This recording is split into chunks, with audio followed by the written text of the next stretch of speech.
Hi, welcome to episode 4 of Divorce Done Well. Just a reminder, we are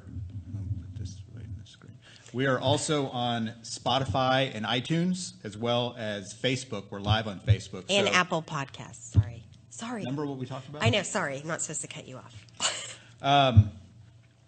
So like last time, like the last couple times, if you have questions you want to put in the comments on Facebook Live, Ziggy will take a look at those, and at the end of the show, if there's any that we want to answer, we'd be happy to do that. And feel free to, even if you don't have questions, you can comment along. We'd like to see those after the show. Also, a reminder, we have gone to an every other week schedule, so we can have extra time to give you the best content available. Also, it takes a lot of time to prepare these podcasts, so we need the extra time. But the good news is that Stephanie's lined up some very exciting guests for us over the summer, so make sure you continue to tune in. It'll be worth your time. All right, thanks, Eric. So we have another guest. This is Rebecca Paddock. So our last podcast episode, we had Dr. Rebecca Harvey. So we have another Rebecca. And she offered a lot of insight on how to work through divorce or come to the decision of a divorce, and offered some suggestions on how to process as an individual. So really focusing on the individual itself and how people can be happy themselves, whether they're parents or not. So we kind of decided to break it up into a 2-part expert process. We had somebody on to talk about how to help an individual going through a divorce, and now we have an expert on now to talk through how going through a divorce can affect children. So now it's your turn. Yeah, so Rebecca, like Stephanie said, Rebecca Harvey was approached it more from the adult point of view. Pardon me. This Rebecca is going to speak to more about the divorce process and how it impacts children. So Rebecca is a licensed clinical social worker. She's been in practice for 25 years. She has her own practice here in town at Preston Center. Ziggy will put up her name again. You can Google her and find her website so you can figure out how to go see her. She is trained in collaborative divorce law, where she learned about the amicable divorce process, which encourages couples to work together rather than alienate each other. And that became a focus of her practice because she thought it was important to preserve the family relationship. So we're going to explore a little bit more about that this afternoon, because as you heard the first few episodes, Stephanie and I focus a lot on the kids. We sort of looked at the kids as, the word I used was the North Star, the way we can, when things were difficult, they were sort of the guiding principle to sort of get us back to where we needed to be when things, when things were at their worst. So Stephanie and I have developed some questions that we think, our experience shows are important, and I think other people will be interested in. Rebecca, anything else that I missed? Anything else you want to tell us about yourself, or tell our million-member audience about yourself? Not particularly. I think you actually covered it quite well. I'm really flattered to be here. I've never done a podcast before. I am primarily talking to people in my office. Right. But how you just spoke about having your kids be the North Star, I think that is essentially the guide when you have children, it's exactly what you need to do when you get a divorce. It's what's in the best interest of the children. That's what that means, is that please put your children first. So yeah, look, I'm excited to talk about all this. I think it's really necessary, and I'm excited you're doing this. Well, we're so happy that you're here. So, like Eric said, we have some questions that we just kind of wanted to get your feedback on. We also have a couple of viewer questions that we got ahead of time, so we'll be including those at the end. So the first question,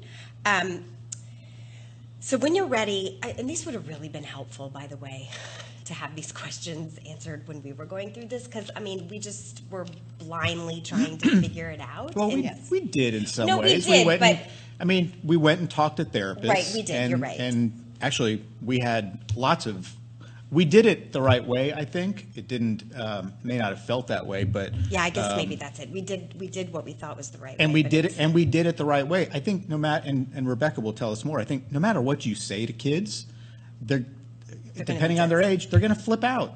It's just part of the process. If they're, how old were Eli and Sadie? They were Like what, 7 and 7 and 9? I mean, they're going to flip out. That's Yeah. just the age they're Yeah. at, and so then it becomes how do you deal with that? Right. But Yeah, okay. Okay. So, when you're ready to tell the kids you're getting a divorce, how do you do it in a way that minimizes, again, because we know they could flip out, how do we do it in a way that minimizes the inevitable pain that they'll feel? Okay, so what kids want is to know that everything is going to be okay. Yeah. The flip out is because there's change. Yeah. And children don't like change. Right. So I'm not sure you can minimize it per se. I think it's more important just to acknowledge Yeah. that they're going to be upset. Yeah. And know that going into it, this isn't going to be the best talk you've ever had. Right. So, but you start with mom and dad are on the same page. So mom and dad are not giving glares to each other. Mom and dad are saying, you prepare. Yeah. You prepare what you're going to say, but you don't say too much. Yeah. You say as little as possible about what a divorce is and what this will mean. Essentially, if that means we're either going to stay in the same house and mom and dad are going to move, Right. or mom and dad are getting separate houses. Give them the basics of what is going to change, and then you focus on how much you love them and what is not going to change. Right. So we're still going to be your parents. We are still going to love you. We will still have X, Y, and Z. You will still go to the same school. Like whatever it is Yeah. that's going to stay the same, you focus on that rather than the change. Yeah, I think that's really good advice. So what about when you do that and you do all those things and your kid still runs out of the house and down 3 blocks and sits down and refuses to come back to the house? Then what do you do? You follow them, Yeah. and you go sit with them. Yeah. And you go where they are, not where you want them to be. Right. So you sit and you say, how are you feeling? Yeah. What's going on? What's going through your head? What are you scared about? Because they're clearly upset, and you just want to help them get their feelings out instead of in. Yeah, and I think, yeah. And not to be afraid with what they say. I hate this. This is terrible. You're ruining my life. Yeah. I can't believe, blah, blah, blah, blah, whatever it is they say. And it's, it breaks your heart. I mean, it's hard to hear your kids be so sad. But if you can, I think it's important for parents not to cry. I really do. And I want parents to cry, but when they're crying, they need you to be strong. And so I do encourage parents to take on your best role as a parent and just hold it together and let them cry and say, it's okay. You cry all you want. I think I have told some of my friends this, that's probably the second worst thing through the divorce process is telling your kids. I mean, obviously, when you ultimately decide that you're getting a divorce, but then you tell your kids. And I actually did completely fall apart, so I probably failed that test. I think Eli said something to you like, why are you not upset? Because I think you were trying to really hold it together. Not to relive all of this, but I think we did fall apart, but I think to have it in the back of your mind, try to keep it together. I think then I got it together and then you fell apart, so at least one of us was. Yeah, and you said it was the second hardest part. I think it was the hardest part. Yeah, probably so, I mean, it was- actually. and- probably harder than deciding. Yeah. You're And right. but people have asked me, what's the hardest part? And Yeah. and pretty Yeah, you're right. universally acknowledged, like telling your kids that you're, in their minds, destroying their family. 'Cause Yeah. that's how Eli looked at it. Yeah. Is really, really, really hard. And Yeah. there's no, you can mitigate it and you can make it a little bit better. What we did was we did this nesting thing. I'm interested in your thoughts about nesting. It seems to be pretty controversial, but it worked. I think it worked for us. But we, when we had rented the apartment ahead of time, and that day we said, let's go, because one of their questions is, well, if you're, where is the other person going to be? We said, well, we'll go show you. We went to the apartment and we showed them the apartment. They got to walk through, and then we went to Walmart and they got to, they weren't going to sleep there, but they got to pick some things out and sort of make it, again, demystify the process and make them a part of it. And I think it helped a little bit. What do you think about that? I think that was perfect. I think until you really know where both of you are going to live. So I'm assuming by nesting you mean that the kids stayed there and you both switched Right. out from Yes. the apartment. Okay. Yes. I think if you as parents can agree to that, that was ideal. Because then the kids don't change anything for a little bit. Right. But they get used to the idea of you not being married. Yeah. And to give them kind of some inputs, Yeah. some stake in Yeah. the change, I think was perfect, really. I think it's hard though too. I mean, I think there's also no right way. I mean, ours was really a longer nesting than we thought. So for me, Eric ended up staying in our house and I ended up, moving to another home. So it sort of delayed packing, we nested for 9 months and it sort of delayed packing up and going through everything. But I guess it doesn't really matter. It's you do it then or now. You don't really know. Like you No. just try to go through it. So there's no right Right, and wrong, right. truly. So I don't ever want to sit here and tell you that there is. The best way to do it is when you can be the least emotional about it. Yes, I so get that. if it takes you 9 months for whatever reason, Right. and everyone's in a better place after 9 months, I say it doesn't matter how long it takes Yeah. you. Just do it in a way where everybody's on board, and I mean that's the ideal. I think it's very controversial because with this podcast and even through the divorce, Eric never got feedback, but everybody likes to give me feedback about why would you do that and why would you do this and this is weird and all of this stuff. So it's you can make these decisions as a couple, as a co-parenting couple, but then you have to mitigate, not that you should care what other people think, but it's just so interesting how everybody has an opinion. everybody And has this an is just our opinion, right? So we're not saying this is how you should do it. We're just saying these are some recommendations and this is what works. It's not even it's just an option. Right, it's just an option, Because I think right. some people approach this, and I think if you're going to get divorced, you've thought about it, but I think I know a lot of people who don't know the first clue about what to do or like how to tell the Yeah. kids or what happens after you tell the kids, who moves out.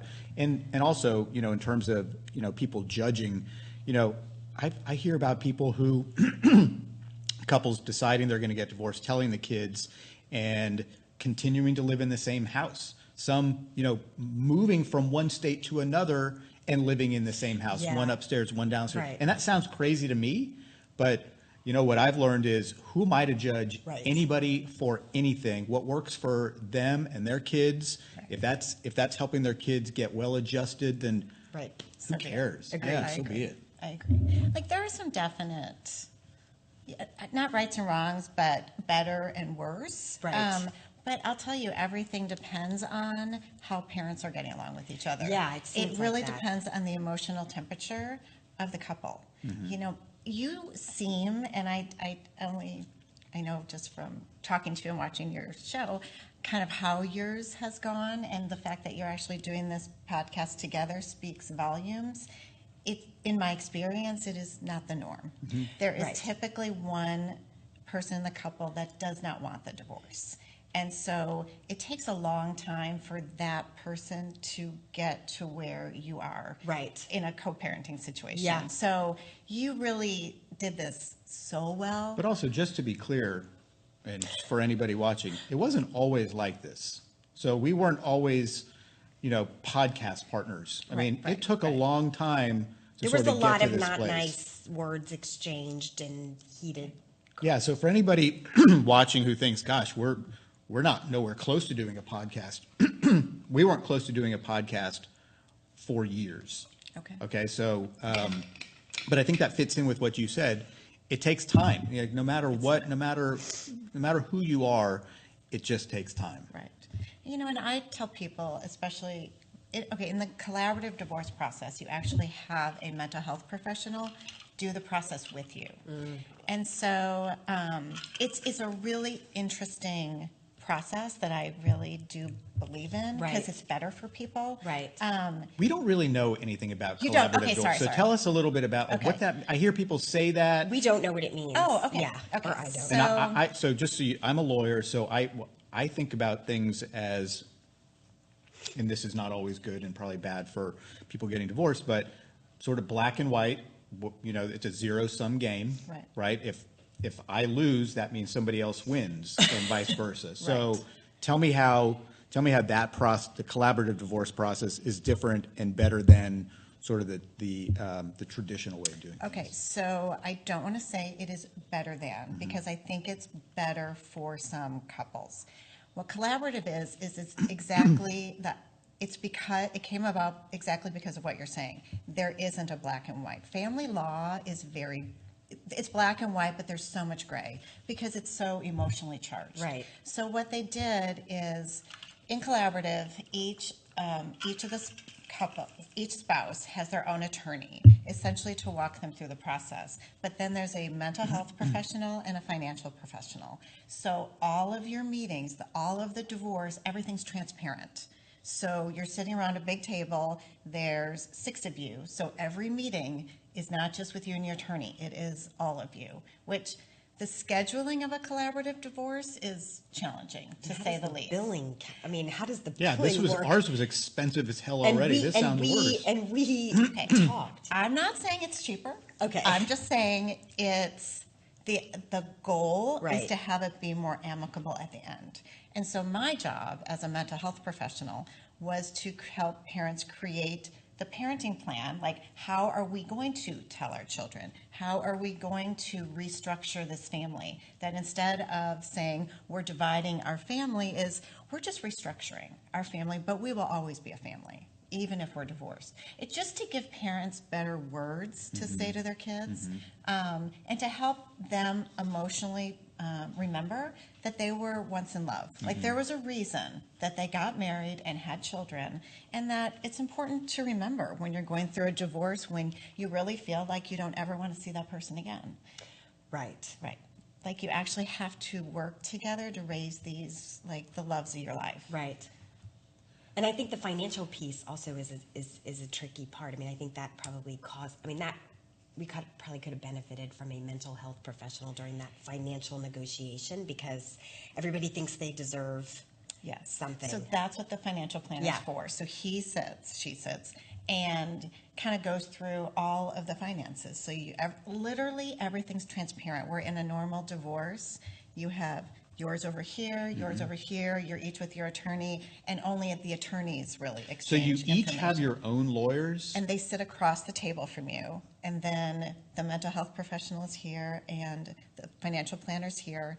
And the whole idea behind collaborative is to create one common goal, like you said with the North Star. Right. So one of the first sessions is spent goal setting. So as a couple, what are your common goals? What do you want to get out of this divorce? And it's really interesting because I typically would sit and say, they would come to my office after the first session, and I'd say, where are you on a scale of 1 to 10 on wanting to get divorced? Yeah. Are you a 10? Like I'm completely out of here and I'm so gone, or are you a 1? Right. Where, no, I don't want this divorce at all. Right. And typically, people are not Always similar. aligned. So the goal is to get them closer together by the time the divorce is Got it. final. Okay, I'm so happy now I have an explanation. I always thought, I'm happy too, because in my mind, collaborative divorce was you decide you're going to get divorced and you hire one lawyer between the two of you to kind of guide you through the thing. And That didn't make it sense. just didn't make sense Yeah. to me. Because a lawyer can't serve two masters at the same time, especially when they're when there's a conflict. So this makes more sense. Well, I don't know why we didn't explore that. I know. didn't Well, even- okay, so not all family attorneys do it. It's, you know, the financial piece is not small. I Yeah. mean, that part, and it's not, that part's not small, and it's not for everybody. Yeah. Not everybody can tolerate sitting in a room next to their spouse. Yeah. I mean, you sit next to each other. Your attorney's across from you. Right. So it's very uncomfortable. Yeah, no, I So get some that. people just honestly can't tolerate it. So, Okay, that's good to know. Yeah. So I feel like we sort of covered question 2. Okay. And so I think I'm going to skip it unless Okay. you. Okay. So, child's development stage will Yes. clearly impact how they react to the news. We talked about how old our kids were. Right. So, can you give me some different examples, I guess, that you've seen how kids react and your suggestions on how to deal? So, again, we sort of shared what a 9-year-old. a 9-year-old and what react. happened, and our kid ran out of the house, and Okay, so your kids are in. Okay, so but now they're older. Now they're 11 and 13. right. So, but when you got divorced, Yes. they were in like the. It's probably one of the hardest stages Yeah. to get divorced. Truly, only because they have very basic level thought process. So it's. You're ruining my life. Right. You're ruining our family. Yes. It's global. Oh my gosh, my life is never going to be the same. Right. So they don't have the ability to process that information. If you under the age of 5, truly, if you can both just be loving and not as argumentative, it's the easiest time to get divorced because they kind of go with the flow, and Yeah. truly, they will probably never remember you married. So as sad as that is, Yeah. it's actually Yeah, no, I get positive that. for them. So that's probably the easiest time. 12 to 15 years is you're going to see more anxiety than anything else because they're wanting to move away from you as parents. They're wanting to be individuals, but they're not totally there yet. So they're still connected to you and they need you and they really want you to be together. And if you're not, that's kind of rocking their world in order to separate from you. I was 13, and unfortunately, my parents did not have a positive experience. And so I think, like, to me, that was the worst. Yeah, I I mean, was 14. Yeah, I and mean, it's really devastating. 7th grade, I mean, 7th grade is terrible. Anyway, yes, yes. So, yeah. Yes, so middle school years, they're just such a mess. Yeah. That it's really hard to throw one more thing at them, and that's how they feel. Yeah. 15 to 18, on the spectrum, it's just easier because 15 to they're much more independent. They are much more into their peers. They kind of have their own life separate and apart from you, and they're just planning on. I mean, they're in high school, Right. So they're on their way out. But at the same time, they not just need you, but they probably have other people in their life, whether it's your family, friends, grandparents, coaches, Right. teachers. There's other people they will talk to get guidance and nurturing, or they'll ask for help. Like Yeah. I see a lot of teenagers. Okay. Because they just don't know they don't know who to talk to. They don't want to talk to their parents. They don't want to talk to anyone else, but they will come talk to me. Oh, that's Because so I'm this interesting. neutral And Yeah. so when you talk to a teenager, like, what are their biggest concerns about mom and dad being divorced? It depends on the family.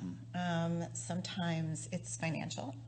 Sometimes it's, Like we're not going to have enough money for yes, things? like one parent clearly controls the money and the other does not. Yeah. And so there's an anxiety about who's going to pay for me. Some parents separate that but don't make it clear to the children. So that's They so kind of put the kids in the middle to say, go ask your dad, go ask your mom. Mom's paying for that, dad's paying for Right. that. And they don't want to. So they'll absorb the anxiety and just cry to me that I don't know who to talk to. I don't know what to do. In fact, I have a girl in my practice. It was interesting. She plays basketball and she didn't want her parents at the game together. So she invited one, or she invited the other, but she said, they don't like each other. I said, are you sure? because they're there to see you. Right. It took weeks before she invited them both, and they actually sat together, and she said, "Oh, you were right. Yeah. They're okay." I was really worried about that. And so it's, they worry about things they probably don't need to, but they're afraid to ask. That's so good So to know.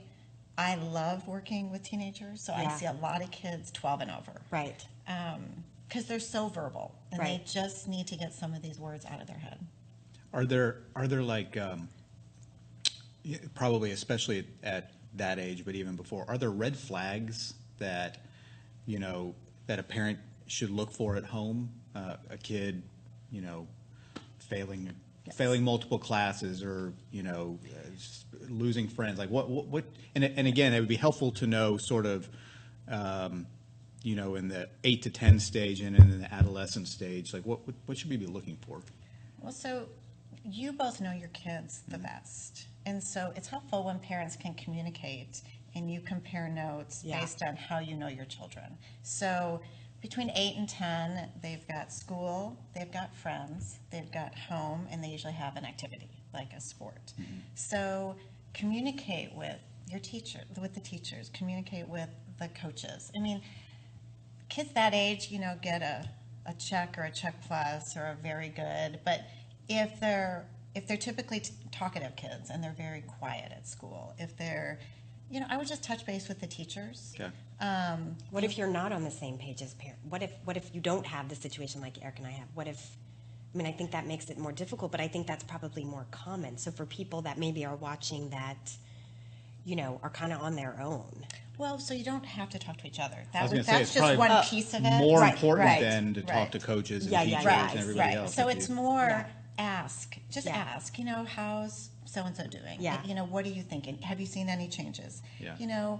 At your house, are they sleeping more? Yeah. Do their sleeping habits change? Their eating habits? Have they lost weight? Gained weight? So observe, just- really pay attention. Just watch. Yeah. When lay in bed and go. What are you What's thinking? happening? What's Right. going on? And just asking, not always expecting an answer. Right. But you just keep asking. Yeah, we're learning that having a teenager, asking but not really getting answers. We're at that shift. We have a son that's 13 going into 8th grade and But sometimes he'll just, word vomit. yeah. Yes, he'll you're just, right. He'll just start talking and telling you about Vaping. vaping, and I saw Not him vaping so and so yet. had a Juul, and I'm like, he thinks I'm so stupid because They I all do. didn't realize, I thought vaping and Juuls were like two different things. He's like, no, it's the same thing, idiot. Just that's Juul great. is like That's the nice. brand name. He didn't call me an idiot, but Right. Juul is like the Right. brand name for like a certain kind Yes, of vaping. that's right. But it was I didn't ask him about that. He just wanted to tell me. But that, you were surprised that he knew, I bet, on some well, level. Yeah, but immediately, what was my question? Have you vaped? No, Daddy, I'm not going to vape. That's gross, Right. which is what you want to hear, and I think he's being serious. But anyway, the point is, digress. so Wrong topic. like you can ask 1,000 questions and you're going to get nothing, but then you can be driving in the car to dinner and all of a sudden you hear about kids vaping. So Right. they do it on their own time. Yes, so go back to that though. So here's something you want, just as that example. If you ask a child outright, are you vaping? You will notoriously get the answer no. Yeah, Okay, right. so you want to listen to that answer with 50% truth. Yes. Like, assume, yes, your child, it's probably true. Yeah. But there's a 50% Yeah. chance it's not. That's really good advice. So what you want to do is just, in your mind, you red flag, he's talking to me about vaping. Right. Yeah. So now we know it's actually out there Yeah. and that he Right. sees it. So now it's like in his world. So maybe not say, are you doing it? Just say, that's so interesting. Have you seen kids do it? Have Right. you actually seen what a Juul looks like? Can you describe it to me? I've never seen one. Like, even if you're not that stupid, play stupid because you're going to get so much more information. Luckily, I am that stupid. Right. So I don't have to Sometimes I play. am too. So, but even in therapy, I do that. Like Right. a child will say, or a teenager typically will say, they'll describe something and they'll say, well, you know what that is, right? You know what? I'm not sure I've seen one in a really long time. What is that? So there's a reason he's talking about it, right? Right. Right. So there's a 50% chance that he's vaped. No, I did not. No, I I'm don't- just I saying, don't- I know. It's obviously a concern to him in some way. Either Yes. he has or he hasn't, but Yes, it's a yes. concern. Like he Or wouldn't- he's intrigued. or he's intrigued. Anyway, okay, we'll talk about vaping. That's another episode. No, but he would be intrigued. But truly, he'd be intrigued anyway. Right, you you're know? right. I mean, It's- remember what we were like? I mean, all the kids in the smoking section at Bel Air High School in Houston, Texas, I was always like, what's going on over there? I'm sure you weren't like that, but that's what I was thinking. I was in the band hall. Right, you were in the band. Eric was in the band.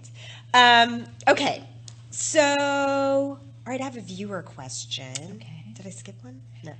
Yeah, okay, let we- me. Yes. Okay. So go ahead. The parenting plan. Yeah, Oh, yeah, that the was parenting next plan. one. Okay, Sorry. let me just go because I think people don't understand what a parenting Yes, plan you're is. right. Okay, so essentially, it's a plan of when you are parenting. So when it's basically the schedule the kids have spending at each one of your homes. Right. So what kids don't need to know necessarily is when they're at dad's house, dad's in charge. When they're at mom's house, mom's in charge. They don't necessarily need to know that because they should think that mom and dad are both on the same page. Okay. However, it's not always accurate. And so a parenting plan puts together whether kids are spending a week on, a week off, whether they do like okay, I don't know what kind of custody agreement you have, but a standard visitation, which is Wednesday nights and Friday to Sunday, first, third, and fifth weekends Right. is one example of a Right. parenting plan. We do 50-50, so we split, like, I have a Mondays, Tuesdays. Right. No, she has a Mondays, Tuesdays. I have a Wednesdays, Thursdays, and And we we switch. switch every Okay, other that is weekend. my favorite plan. I think it is the easiest to follow and the easiest for kids to follow. And you don't go as long without seeing You do them. not, 'Cause right. I know a lot of people that do week. That's a long time. Which is hard. I don't like week Yeah, on, week but off. it works for some people. Especially, well, look, with older kids that drive, Right. they love that. Yeah. plan, which is fine because they essentially don't follow it. Right, they They'll go- sleep at the one Right. parent's house, but they see the other Okay, parent, that's and so interesting. that's why weekend to me works for older kids. Okay. Younger kids, they want to know the schedule. Yeah. And it makes them feel more comfortable Yeah. and secure if they do. So the parenting plan really has very little to do with how you parent. Right. That is, I mean, I encourage people to talk about rules of the house, or Right. just if there are different rules, which is very typical, different rules at mom's and different rules at dad's, that mom and dad each know the other's rules and respect that. Is Yeah. it better to have the same rules? Because for consistency, no. Not necessarily. Like with little kids, like the basic rules. Right. Do we are, have the same But rules? Well, like the only thing I'm thinking about is Xbox. Like no Xbox during Monday through Thursday when they Right. have school. Right. But Friday, Saturday, Sunday, Right. and then how much time? Right. Like, I mean, those things that don't seem that important, but easy for him to manipulate, right? Like, well, mom tells me I can play 5 hours a night. I'm like, oh well, she does, and you know what I mean? Like, is that the kind of thing that you should talk about? Or if you can. Yeah. Yes, that's great. But your answer can be, you know what, I'm not sure what happens at mom's house, but here's what we're doing here. Yeah. And then just to trust your instincts on what you feel is best for him. Because they will manipulate you. Mom lets me do this, dad lets me do this. Okay, well, I can talk to mom or dad tomorrow, but for right now, this is what we're doing over we here. don't get a lot of that because they know we talk. Right. So, like, But it's a good segue. I mean, we're not there yet, but it's a good segue to our viewer question because Eli will ask Eric, can I go to Altitude, the jumping trampoline place? Because that's the social mecca right now. Okay. And I'm always like, well, what did Daddy say? Well, he said I can't go. I'm like, then you can't go. So there is some of that going. Like Yeah, and he's I- calling me, asking me if he can go when he's with Eric, and Eric's sort of in charge of those Right, days. So right. there is some of that. and he'll do the same thing with me on the days when he's with Stephanie, and I'll say, well, you're with mom, so whatever mom says goes. It's like it seems like as long as you're doing that, Yes. then that's like the right thing to Yes. do. So, okay. So Okay. the viewer question. Yes. Okay. So yes. Okay. So we got this from a parent. What should be done when your child constantly calls and texts one parent while they are at the other parent's house, begging them to solve an argument or help to calm them down? help to calm them down. So, for example, when a child is with dad, it causes mom to feel helpless since he isn't in her care. And dad feels helpless because he doesn't have any control. So how do you handle this sort of ongoing situation where whoever the child is with, They call want the other one. yes, and I guess the parent is feeling torn or they don't know what to do. Well, okay, so I think if parents can work together to say, and okay, this is like the ideal. Right. So you call the other parent and you say, so, you know, Johnny is, I'm thinking that when he's at your house, he's calling me. When he's at my house, he's calling you because he's kind of conflicted or confused or just having a hard time. Right. And he doesn't like not being with the other parent. Right. So can we make a plan that at 8 o'clock each night, you know, I'll sit down with Johnny. Johnny will call dad and you talk to him, but you have a structured plan each night. So as opposed to him calling when he's really feels upset, that he knows at 8 o'clock every night he's going to call one parent or the other. So you Right. just create a structure for them so it's not loosey-goosey in their head. Yeah. Now, if you're not On the same. talking to each other, you can create that same thing. You can say, okay, so how about when you stay with me at 8 o'clock, you take the phone and you go call dad and talk about whatever you want to talk about. But know that when you're at my house, we're going to follow my rules and you can talk to me about things. And if we argue about it, then we'll work it out. Yeah. But when you're with dad, you need to work it out with dad. Yeah. Because I'm not there. Yeah. You know, and those are just kind of basic, I don't know, basic strategies to getting along with anyone, whether it's their friends, their parents, their siblings. You know, if someone's actually not there, you don't want to call that person to fix whatever's going on with the two of you that are present. Because they don't have all the information. They don't. So I guess being consistent with that is important. Yes. Yeah. And not feeling, and honestly, a big part of divorce is trusting your ex. Right. Trusting that they are going to be a good parent, that they are not hurting your child, Right. that even if your child's crying and feels upset, and you want to be there to help them, that you trust the other parent, Right. that they love them as much as you do and will take care of them. Yeah. And it seems like kids need rules. Kids need a lot of rules. And Yes. and sometimes even if they say they don't want them, deep down they want them. It's like the kids who in high school didn't have a curfew. You know, they could stay out till 2. But I always felt like those kids actually they weren't benefiting from that. That was me. Right. Yeah. And what did you do? And look at you. Right. Well, look at me now. But everyone was at my house because they didn't have. But Right, but you knew at some point Yes. this is not good for me. Right. Like, you know, at 15 or 16, I knew like something You're right. didn't feel right. So yes, you're exactly right. Yeah, I think it's good for kids to have that. Okay. So I think there was one other thing, and I mean, I think this is not going to just take 5 minutes, but I think Okay. we will probably dedicate a show, Okay.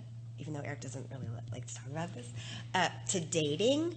And this is something that we're just sort of scratching the surface on because Eric and I have a really good relationship and our co-parenting and family unit is intact the way it is. Right.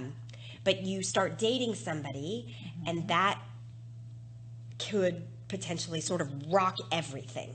You know, It will rock It will everything. rock everything, Yes. and that is a big concern. And I have a lot of friends and viewers and whatever that have asked me, like, everything's great and all, but you guys are, you know, but you haven't even started talking about what's going to happen when you start dating, you know? And it gives me anxiety too. I mean, I happen to be seeing somebody. Eric actually met him last week just because that was something that we agreed upon. Okay. People think I'm crazy that I would do that and that I'm trying to get Eric's permission Oh, no, and blah, no. blah, blah. Right.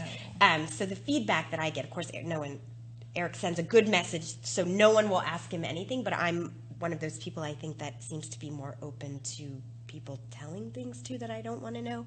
But I worry that it's going to change things, you know, and I guess, you know, I've been seeing this person for a while, probably 2 years, and Eric just met him, and that's fine. And I think I'm getting a lot of what's next. And I'm like, nothing's next. This is what's happening now.